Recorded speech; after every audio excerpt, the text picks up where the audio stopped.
Olá, meus amigos tops internautas. Bom dia! Vamos para mais um vídeo? Vamos fazer vídeo com enroladinho. Vai fazer enroladinho com presunto. Aí a gente faz assim, ó. Eu já fiz aí, vocês já viram como é que eu faço. Vou fazer de novo. Sabe aquele dia que você está sem assunto?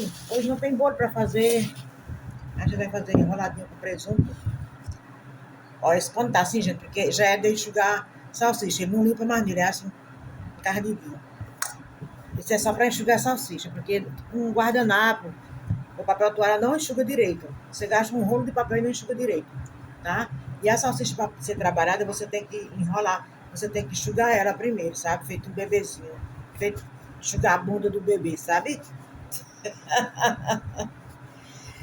Segunda, meu povo, boa segunda-feira para vocês, povo de Deus. Como foi o final de semana de vocês? Meu foi ótimo, só em casa. Primeiro que eu não gosto muito de praia. Eu já falei pra vocês que eu não gosto muito de praia, porque a praia, ela me traz manchas na pele, ó. Eu já sou cheia de sinal, ó. Eu tô me tratando do meu sinal agora, porque depois que eu deixei de fumar, até minha pele ficou mais bonita, sabe? Minha gente tá ficando bonita, tá? Minha pele, ó, eu tinha vergonha de mostrar as mãos. Minha irmã era tudo preta com isso aqui, ó. Era tudo preto, agora já tá melhorando, ó. Eu tô ficando mais limpinha. Acho que era a melanina, acho que era o cigarro também, né, minha gente? Também agora eu tô usando creme de pele, porque eu não usava. De vez em quando eu uso, né? Eu compro os creme caro e não uso. Aí minha menina fala, não sei pra que a senhora compra esses cremes tão caros se a senhora não usa. Eu digo, eu uso. Aí depois fica velho. Aí quando fica velho, passa do tempo que eu não usei, sabe o que eu faço? Eu uso nos pés, boto embaixo dos pés. Eu jogava fora, mas aí tem uma amiga minha, a minha manicure, que maravilhosa. Ela me ensinou, não, quando você tiver um creme assim vencido, joga fora não, use nos pés. Que é bom para amaciar os pés. Eu digo, eu já não passo nem no corpo, vou passar nos pés, minha gente. Para que tá feio. Aí você pega uma presuntada assim, ó. Pega ele assim inteiro. Enrola, enrola, enrola, enrola. Não enrolou. Mas vou enrolar. Enrola assim, ó. Aí você vai enrolando a massa. É que vocês não estão vendo aí, peraí. Não dá pra vocês verem, ó. Aqui, ó. Vocês pegam assim, enrola, deixa bem durinho, ó. Não pode ficar mole dentro da massa. Porque senão fica dançando. Aí na hora que você for fechar, fica ruim. Aí você vem aqui, ó. Meu Deus, eu tô até com a unha pintada, mas eu ia tirar o esmalte. Eu dei ontem esse esmalte. Tem que mudar é luva. Eu já tô sem luva, minha luva acabou. Acabou não, estragou o jogo. Ficou velho de tanto. Eu compro luva e não uso. Eu já falei pra vocês, eu odeio usar luva. Luva é um terror na minha vida. Isso é pra fazer comida. Vou ver se eu encontro aquelas de profissional mesmo. Tem umas de profissional. Pode ser que ela fica bem grudada, justinha na mão. Pode ser que eu acostume. Porque essas que eu compro aqui, ela não fica justinha, fica dançando dentro da mão. Quando você pega na massa, ela sai junto com a massa. Entendeu? Aí não presta. Aí eu vou comprar luva profissional de cozinheiro mesmo, para eu usar. Vou até pedir no aplicativo. Eu compro tanta besteira no aplicativo, não compro o que é preciso de verdade. Aí pronto, aí você vai tudo enrolando assim, tudinho, ó. E vai enrolando aqui na massa, a massinha já sovada, entendeu? E faz o enroladinho. Presunto. Tô vendendo esse enroladinho a R$5. É só choraram não, né? Porque acrescentou uma fatia de presunto, né? Presunto tá caro, queijo tá caro, que só a moléstia também perdoou. Eu fui comprar, eu ia fazer queijo com presunto, aí eu ia ter que vender um negócio desse que é por R$8. Mas aí eu me assustei com o preço do queijo, minha gente. Tá quase R$60 aqui de queijo com mussarela. O prato. Tá muito caro. No meu caso, que eu trabalho para vender, né? Para comer, para vender, eu tenho que procurar um lugar que me forneça mais barato desse. Só que eu não ando, gente. Eu não vou na Ceasa. Primeiro que eu tô sem carro, né? Eu fico ajeitando meu carro. Meu carro passou quase 3 anos parado, agora vai tirar da. Jogou lá para a oficina, vamos ver quanto tempo vai sair lá da oficina. Aí quando ele sair, eu vou começar a andar para a Ceasa, para ver se eu encontro as coisas mais baratas por lá. Entendeu? pesquisar as coisas. Já eu botando sem o presunto. Aí pronto, aí complicado. Meu filho, ele é muito ocupado, ele não pode estar indo. Mas mesmo assim eu vou falar com ele, para ver se ele vai na Seasa. Se ele encontra queijo lá mais barato. Afogados também. Eu ia muito para Afogados, parei de ir, porque depois da pandemia eu parei de dirigir. Eu comprava as coisas por aqui mesmo. E quando ia lá, era difícil. Porque o movimento caiu, aí não tinha necessidade de ir para Afogado. E Afogado é só para quando você vai comprar muita coisa. Afogado, Ceasa é isso. Você só vai para comprar muita coisa. Para comprar besteirinho nem adianta, entendeu? Melhor comprar por aqui mesmo. Aí pronto. Comprar em atacado essas coisas. Aí o bichão fica assim, ó, bem grande. Ele fica gordinho por causa do presunto que você acrescenta, fora a salsicha. Aí você tem que ter cuidado de você ficar assim, ó. Quando você vai assar, ele enche de óleo. Tem que fechar bem direitinho, sabe? Ser bem fechadinho. Aí pronto, aí eu vou começar a andar para Afogado, dar uns pulos na Ceasa em vez em quando, uma vez por semana. Ir para uma feira que tem lá em. Esqueci o nome. Uma feira aí, não sei aonde aí, que eu vou fazer pesquisa um dia para eu ir lá. Aí você encontra que diz que lá queijo é barato, a barra de queijo é barata. Não é, acho que não deve ser um queijo. Não deve ser um queijo original, né? Deve ser algum queijo falsier para ser mais barato assim, né? Só pode, né, minha gente? Mas é queijo, né? Leva queijo é queijo. Mas não é aquele queijo de primeiro que a gente compra por aqui é de primeiro, por isso que é caro. Entendeu? E às vezes também nem é, sabe, minha gente? Que hoje em dia a safadeza tá geral. O povo estão clonando até os ovos. Eles fazem direitão clonando ovos, estão fazendo ovo de mentira para vender.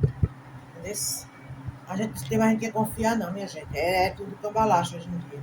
Misericórdia, eu tô repreendido. Você, hoje em dia, nem ovo você pode comer mais original que venha da galinha. Tem que ser ovo clonado, tem que ser ovo feito de, sei lá, as porcarias que eles fazem lá e botam pra gente comer, sabe? A gente compra e ainda paga caro, viu?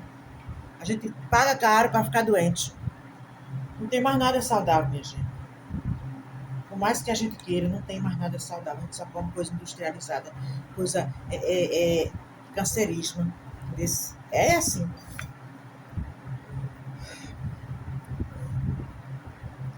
E vocês aí gostam de salsicha? Gostam de salsicha com presunto? O povo aqui estão gostando. Eu faço uma massa bem temperada. É porque você tá aí do outro lado, você não sabe o cheiro que tá essa massa. Essa massa tá bem temperada, cheirosa, chega a dar vontade de comer assim, do jeito que tá aqui. De tão gostosa que ela tá, sabe, minha gente? Eu faço as coisas com carinho, com amor. Porque tudo que você faz com carinho, com amor, cresce. Mas se você fazer uma coisa com má vontade, ai, não vai dar certo, ai, ai, para, não, minha gente, para tudo, é melhor não fazer, tá? Eu costumo dizer que a pessoa fazer uma coisa pra mim, com má vontade é melhor que não faça. Porque não dá certo, gente. Ou você faz as coisas com amor, se você fazer de má vontade, não dá certo. Mais cedo ou mais tarde vai dar errado. Entendeu? E é assim. A vida é assim. E aqui conversando com vocês, conversando. Que a intenção é essa, passar tempo.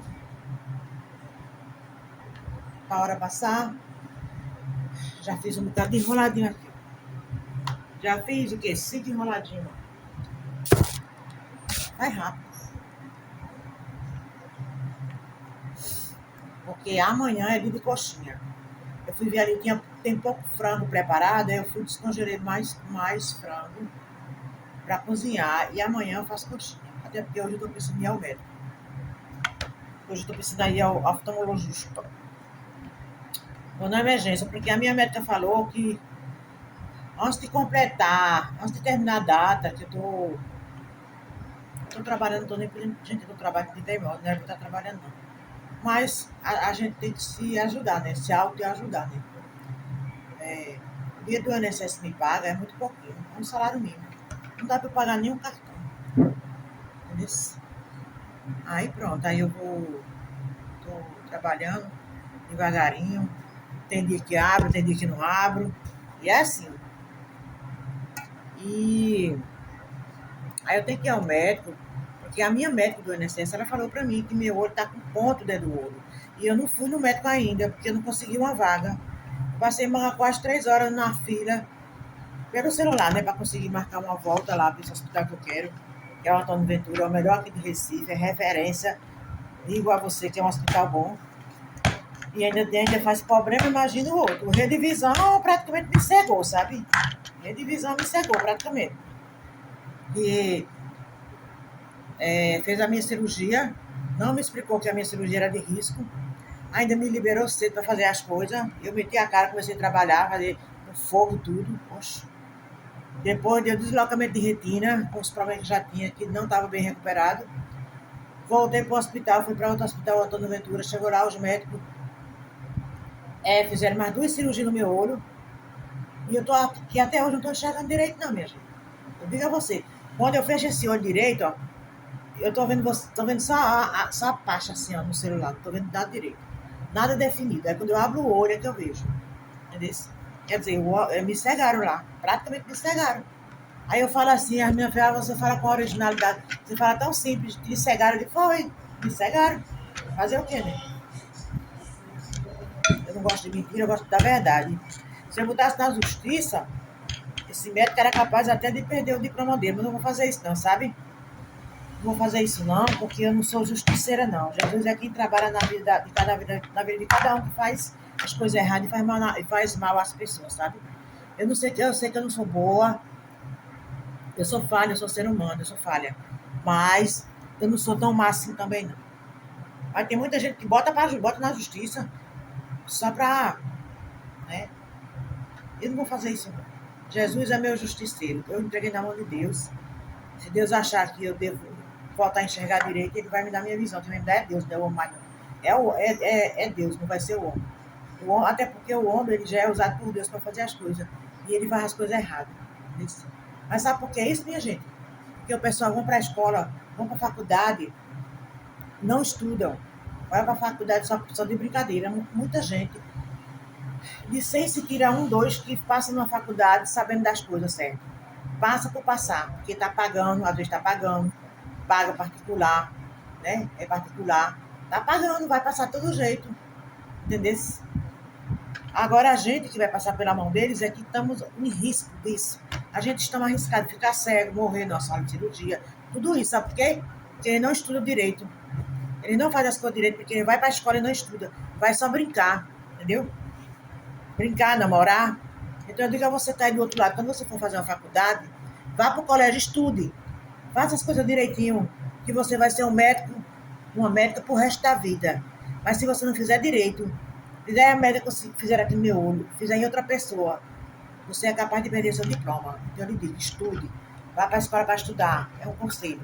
Estude, estude, estude. Tire dúvida com o professor está ali na sala de aula para lhe ensinar, né? Para ensinar o que ele sabe. Tem gente que tem vergonha. Ah, eu tenho vergonha. Aí sai da sala de aula sem aprender as coisas porque tem vergonha de perguntar ao professor. Não tenha vergonha, pergunte. Está em dúvida? Pergunte. Professor, isso assim, assim. Ele vai explicar. Entendeu? Porque o professor está em sala de aula para ensinar. E vocês estão lá para aprender. Então, se tem dúvida, vá até o professor. Quando termina a aula, eu sei que é chato, mas antes dele sair da sala, tem professor que sai correndo da sala, já não é para se livrar dos alunos, né? Essa é a verdade.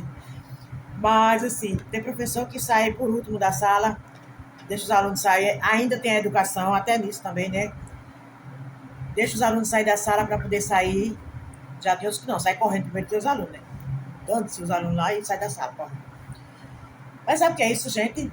É a vida corrida também, porque professor, às vezes ele tem mais de um trabalho. Aí ele sai de uma sala correndo já para ir para outro trabalho, para outra escola, já para dar aula, para ir fazer outro turno, para ganhar melhor, entendeu? Aí você tá ali para cobrar do professor, porque ele tá ali para ensinar, minha gente. Pergunte, tire dúvida com o professor, entendeu? Para não acontecer isso aqui, de você pegar um diploma, você repassar por um diploma, repassar na faculdade sem saber de nada, porque tinha vergonha de perguntar ao professor. Não, minha gente, pergunte. Pergunte, a coisa melhor que tem é informação, se forme. Não passe de lei em lazy, se forme. Quando eu vim estudar depois de véspera, vocês acreditam? Eu não tive chance de estudar quando era criança, porque a gente foi criado no interior, longe da cidade, longe das escolas. A gente foi na escola poucas vezes na vida, mas não aprendeu a ler nem escrever. Então, lá em casa, quase todo mundo são analfabetos. Aqueles que depois de velho, eu, minha irmã, mais outra, o mais novo também sabe, porque já foram criados, já a educação já foi, não foram trabalhar na roça. Mas os mais velhos que trabalhavam na roça com o nosso pai, a gente trabalhava para ajudar, né? A gente não teve chance de estudar, minha gente, não. Eu vim estudar aqui no Recife, depois de véia. Depois que eu cheguei aqui, de um casamento muito atribulado, estava me separando do pai dos meus filhos. Como de fato separei até hoje, já faz mais de 20 anos. E ainda fui para a escola, procurei uma escola, fui me reeducar. Estudei, terminei meu segundo grau, ainda fiz mais 2 anos de enfermagem, que eu sou técnico de enfermagem. Aí fiz mais 3 meses, que era 3 meses o curso de cuidador de idoso, que é de geriatria, só para cuidar de idoso, eu tenho 2 diplomas. Mas não trabalho em nenhuma das áreas, sabe por quê? Eu já tinha esse comérciozinho aqui quando eu estava estudando, quando eu estava fazendo esses cursos. E quando eu estava estagiando, eu vi lá que eu não podia trabalhar, porque eu tenho um desvio na coluna. Esse desvio na minha coluna eu adquiri trabalhando nas casas dos outros, cuidando de gente que era obeso, da minha ex-patroa, que Deus a tenha. Eu consegui esse desvio na coluna, graças a Deus, a esse trabalho que eu trabalho nas casas dos outros. Teve uma época que eu tive que ser enfermeira dela. Eu tinha que ser enfermeira dela, que o médico passava as instruções para mim, que ela se operou, né? Entrou em processo cirúrgico na época. E não tinha ninguém para cuidar, né? E eu era enfermeira, eu era tudo. Então foi ela que já me incentivou para eu fazer um curso de técnico de enfermagem, que eu tinha tudo para crescer na vida, na área da enfermagem. Só que, no decorrer, eu nunca falei para ela, mas ela viu lá a situação. Quando eu peguei ela do chão, quando ela caiu no banheiro, eu adquiri um desvio na coluna, um desgaste na coluna por causa desse peso que eu peguei, que ela estava com mais de 100 quilos ainda. Ela era bem forte, mas nessa época ela estava ainda se tratando do câncer, ela morreu de câncer. Ela tinha feito a cirurgia e era eu que cuidava dela. Eu trabalhava como doméstica na casa deles e auxiliava ela como técnica, como enfermeira. E ela tinha uma filha enfermeira, minha gente, não cuidava dela não. É terrível, é terrível. Os filhos hoje em dia não querem saber dos pais. Por isso que eu digo, eu estou falando direto, eu vou arrumar uma pessoa. Eu vou arrumar um cônjuge para mim, porque eu preciso de um cônjuge. Eu preciso de um cônjuge para cuidar de mim e eu cuidar dele. Assim, da minha idade ou mais velho um pouquinho. Não quero gente jovem não, sabe, minha gente? Pois é, que é para poder, eu tenho uma pessoa para olhar por mim quando eu precisar e eu olhar por ele. Sim, aí pronto, aí por isso que eu não trabalho nessa área, porque eu tenho desgaste na coluna, desvio na coluna, por conta desse peso que eu peguei ela, quando ela caiu, eu levantei ela dentro do banheiro, que eu cheguei nessas alturas aqui, a minha coluna deu um estralo, até hoje, acabou minha saúde. Mas não me arrependo não, porque ela foi uma pessoa muito boa para mim, sabe? Tanto era como meu patrão. As filhas não agradeceram não, mas eles eram muito bons para mim, sabe? Que Deus a tenha ela e ele tá vivo ainda, que Deus abençoe ele também, sabe? Enfim, são lembranças tristes. Triste porque ela morreu, né? Ela morreu praticamente amiga, porque ela ficou esse ano todinho com a filha enfermeira dentro de casa e ela se queixando daquelas dores e não incentivava ela para ir para o médico. Ela não gostava de médico também, que aquele povo antigo não gostava de ir muito ao médico, mostrar o corpo, tinha medo de mostrar, né? Dos médicos ver as coisas, né? Tinha vergonha. Aí só foi de última hora, quando eu cheguei lá, já foi que eu incentivei ela para ir para o médico se cuidar. Quando ela descobriu que estava com câncer no reto, já fazia tempo, ela achando que era, sabe o quê? Achando que era hemorroide, e a hemorroide sangrando, e o tempo passando. Eu só sei que quando ela foi se cuidar já foi tarde. Já foi tarde. nesse tempo, meu patrão entrou em desespero. Ele quase ficou falido. Gastou quase tudo que tinha com essa. Não era pagando médico particular e tudo. Cirurgia e tudo. Teve jeito, morreu. Eu passei 6 meses cuidando dela. Ela era diabética. E eu cuidava da cirurgia dela. Porque a cirurgia dela foi grande. Ela pegava assim, acima do umbigo, até na boca do chão, até lá embaixo. Aí quando ela sentou, a cirurgia se abriu todinha. Aí a gente leva ela pro médico de novo, para fazer todos os processos, fez o processo todo de novo dela e trouxe para casa. Só que o médico fez essa cirurgia aqui, ela vai ter que fechar normalmente, vai demorar muito. Mas eu não posso dar anestesia nela agora mais não, porque está infeccionado. Não vai, está inflamado, não vai pegar anestesia não. Então leva ela para casa. Ensinou todo o processo, ele vinha de 2 em 2 dias de casa, fazia o processo e explicava para ver ela. Dinheiro, meu filho. O povo tem dinheiro, né? Aí, e ele me dava aula, como era que eu ia fazer, como era que eu fazia. A gente, todo dia eu fazia curativo nela uma vez por dia, para não ficar muito, mexendo muito, e enrolava ela todinha, enfaixava ela todinha, que a cirurgia dela abriu. Eu via o intestino dela. Eu via tudo por dentro. Eu me socava dentro de uma luva, que ele me ensinou que era assim, e fazia o processo todinho dela, todo dia. Eu só sei, gente, quando ela morreu, a cirurgia dela estava mais fina que isso aqui, ó, para fechar. Tava para se fechar. Quer dizer, não foi falta de cuidado, não. O câncer dela generalizou. Porque o câncer dela já era daquele avançado, tá? Ela teve um tempo que melhorou, foi durante o tempo que estava sarando a cicatriz, 6 meses. Eu só sei que quando ela morreu, ia fazer 6 meses. Mas ele estava lá dentro, né, se generalizando, porque ele era do agressivo. Era agressivo. Aí ele já estava generalizado quando fez alguns processos cirúrgicos. Fez porque queriam fazer, né? Tentativa, né? Mas ele já estava avançado. Aí pronto. Sei que ela morreu. Deus a tenha ela. Era uma pessoa muito boa. Muito boa mesmo. Melhor seja a alma dela para Deus. Então, e aí é isso. Isso é a minha história. E vocês estão aí, o vídeo já está em 22 minutos. E eu já vou pedindo para você curtir, comentar, se inscreva nesse canal abençoado, minha gente. Não se esqueça, para não perder nada do que eu postar, tá ok? Beijo, que Papai do Céu abençoe vocês.